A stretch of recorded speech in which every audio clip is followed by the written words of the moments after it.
Subscribe करें हमारे YouTube channel को और बेल आइकन को प्रेस करना ना भूलें सारी वीडियोस की नोटिफिकेशंस पाने के लिए। Hello दोस्तों, welcome back to another lecture of strategic management, and we will be starting with a motivational quote once again. So as you can see on the screen, a winner is a dreamer who never gives up by Nelson Mandela. It is a very good motivational quote which I found. A winner is a dreamer who never gives up. ठीक है, वह जीतता वही है, वो dreamer जो कभी give up नहीं करता. Okay, so let's start with our today's lecture, in which we will be studying Arthur D. Little portfolio matrix. ठीक है, इतना important नहीं है, not so much important, but we will give a read. So industry maturity is similar to the product life cycle and is translated into an industry life cycle of a product in the ADL matrix. Industry की maturity जो होती है वो similar होती है एक product life cycle से. Product life cycle आप सभी जानते हैं. And is translated into an industry life cycle. उसको हम ट्रांसलेट कर देते हैं किसमें, इंडस्ट्री लाइफ साइकिल में ऑफ अ प्रोडक्ट.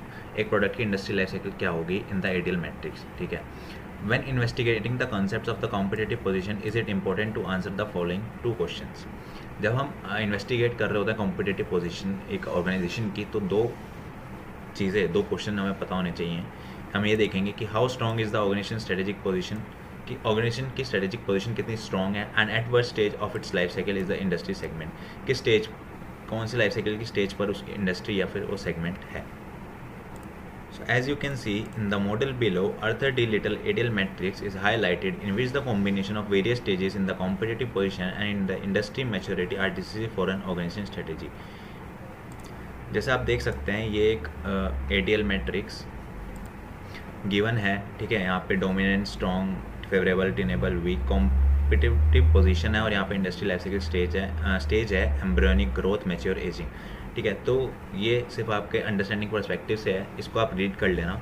ठीक है, ये मैं नहीं कराऊंगा, ये आप रीड करके आप समझ जाएंगे. ठीक है, इतना इंपॉर्टेंट नहीं है इसलिए मैं नहीं करा रहा, क्योंकि कोर्स भी ख़त्म करना है, राइट. तो इसको आप पढ़ लोगे तो आपको समझ में आ जाएगा. ठीक है, और ज़रूरी नहीं कि आप इस तरह से बना के आओ, बट अगर इस तरह से बना के आओ तो एग्जाम में तो बहुत बढ़िया, अगर आपके याद हो जाता है. बाकी आप इसको एक बार पढ़ लेना. अभी हम आगे का पढ़ेंगे.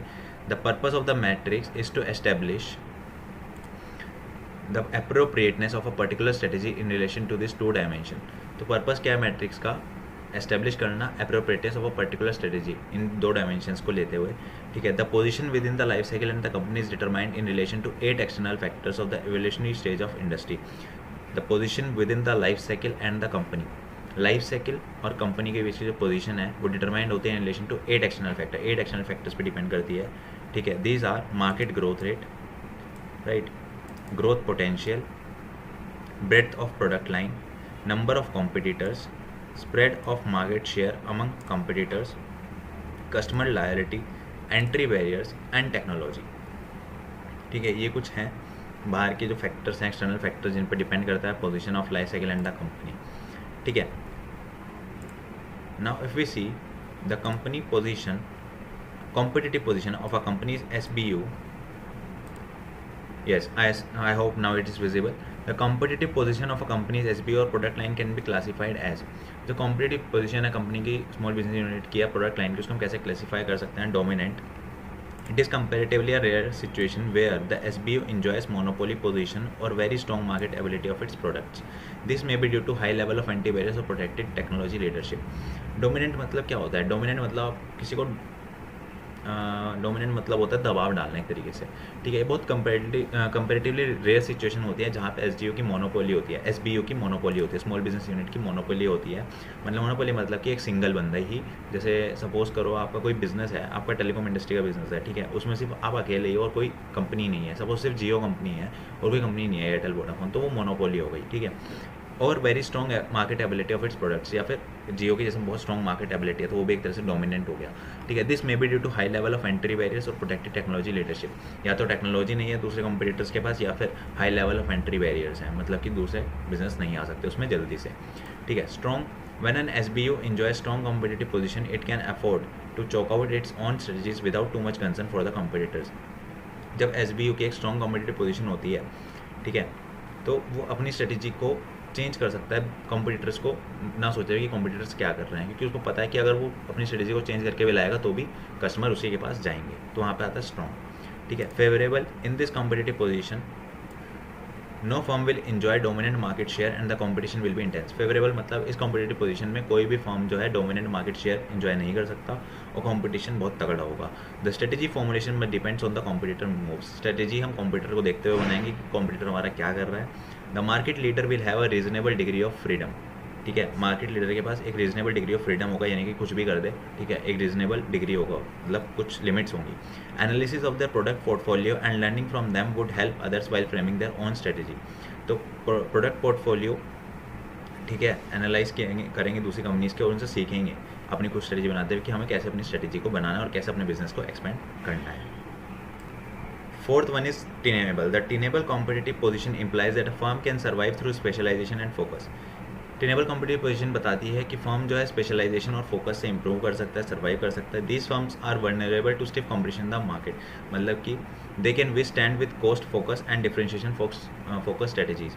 ये जो है स्टिफ कॉम्पिटिशन के साथ चैलेंज में सही चल सकते हैं फर्म अगर ये क्या करें, कॉस्ट पे फोकस करें अपनी और डिफरेंशिएशन फोकस स्ट्रेटेजीज, मतलब अलग अलग फोकस करने की स्ट्रेटेजीज बनाएं। तो वो आता है टेनेबल कैटेगरी में।